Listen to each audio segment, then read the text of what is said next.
Hi, and welcome back to Healthy Eating with Coach Amber.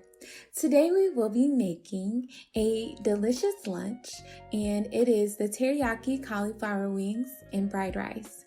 For this recipe, you will need 1 package teriyaki cauliflower wings, 1 cup brown rice, 1 tablespoon ginger, 1 tablespoon garlic, 2 tablespoons green onion, 1 handful of spinach, half a small onion, 1 teaspoon of sesame seed oil, and 1 tablespoon of low sodium soy sauce.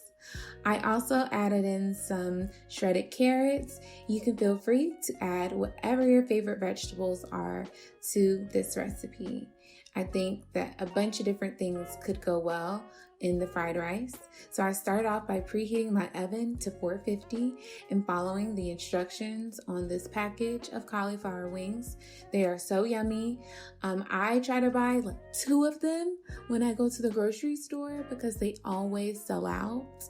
But they are just so delicious and easy to make. Here are all of my vegetables, and I began by heating up my sesame seed oil and some olive oil in a pan and cooked my vegetables until they were just about soft, okay?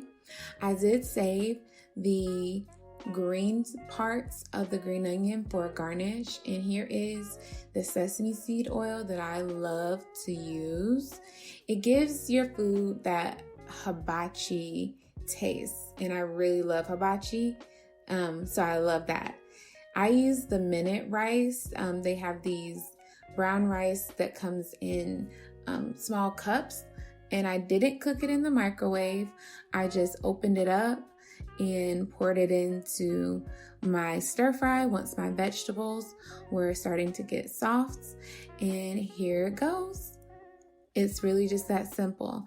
I did add in my soy sauce towards the end, simmered my vegetables and my rice for a little while, and y'all, that is it. It is so simple. I hope you try this out, and we'll talk again soon. Bye.